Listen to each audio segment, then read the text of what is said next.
pendekatan burung endemik sebaran terbatas.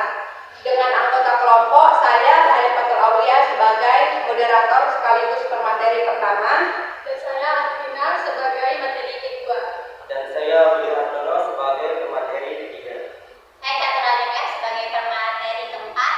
Saya Eka Lestari sebagai pemateri terakhir. Baik teman-teman, langsung saja ya ke pemateri pertama, yaitu pendahuluan. Keanekaragaman hayati merupakan fondasi bagi keseimbangan ekosistem dan kehidupan manusia. Konservasi keanekaragaman hayati menjadi isu global yang krusial, terutama di Indonesia yang kaya akan flora dan fauna, termasuk berbagai spesies burung endemik. Melindungi spesies endemik menjadi sangat penting karena spesies ini biasanya hanya terdapat di area tertentu dan sangat rentan terhadap perubahan lingkungan atau eksploitasi manusia. Konservasi berbasis manusia dan burung endemik atau dengan sebaran terbatas adalah pendekatan yang menekankan pada peningkatan kapasitas sumber daya manusia untuk melestarikan lingkungan hidup, serta menggunakan spesies burung sebagai indikator keberhasilan upaya tersebut. Terima kasih. Selanjutnya kita ke pemateri kedua, yaitu Arvina. Kepada Arvina dipersilahkan. Baik, terima kasih kepada moderator yang sudah memberikan saya kesempatan.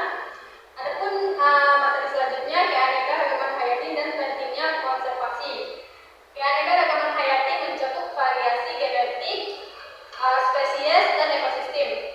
Memiliki fungsi ekosistem yang penting seperti penyerbukaan, pengendalian hama alami, siklus nutrisi, dan penyediaan air bersih. Ancaman terhadap keanekaragaman hayati mencakup yang pertama perusakan habitat atau deforestasi urbanisasi.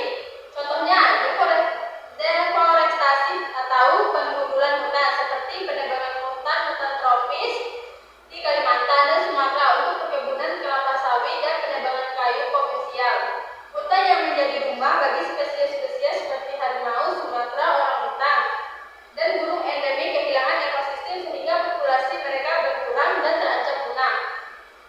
Selanjutnya ada pemburuan ilegal dan perdagangan satwa liar. Contoh perdagangan burung cendrawasih.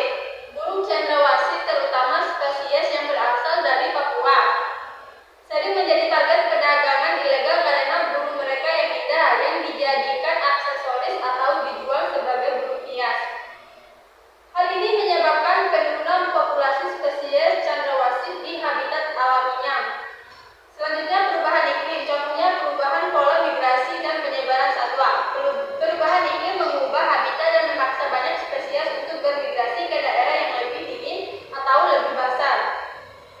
Misalnya burung kutub di Arktik harus bermigrasi lebih jauh karena es laut mencair, mengurangi habitat alami mereka untuk berburu anjing laut. Di Indonesia, fenomena berupa terjadi pada burung migrasi yang jadwalnya dan detailnya berubah akibat perubahan musim.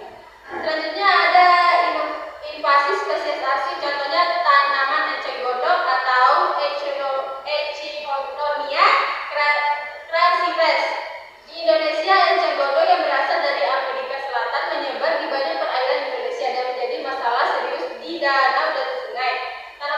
Tanaman ini tumbuh sangat cepat, menutupi permukaan air dan menghalangi sinar matahari masuk ke dalam air, sehingga pengurangan kadar oksigen membunuh organisme air lainnya.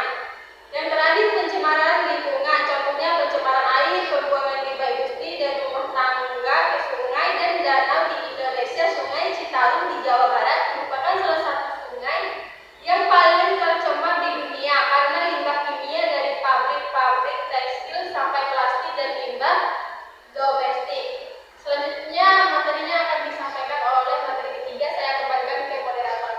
Baik, terima kasih saya sampaikan kepada Arvina. Selanjutnya yaitu pemateri ketiga akan disampaikan oleh teman kita Budi Hartono.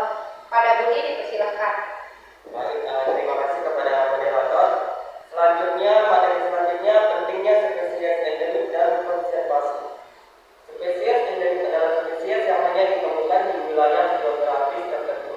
Contohnya, Indonesia memiliki beberapa burung endemik seperti burung cendrawasih di Papua, jalak balik di Bali, kakak tua Maluku, dan kepulauan Maluku.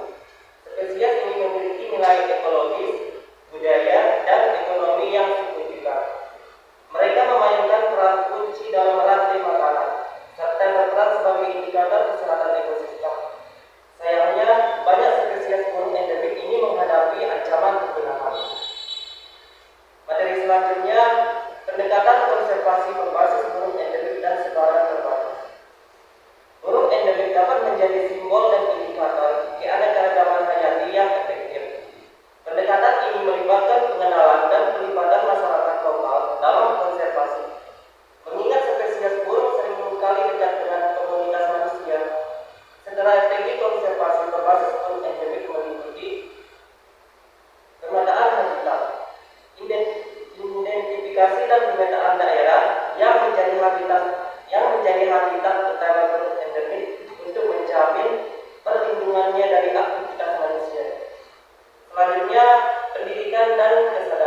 investasi yang berkelanjutan.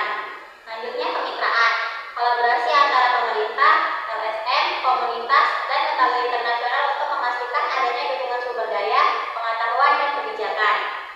Selanjutnya, studi kasus.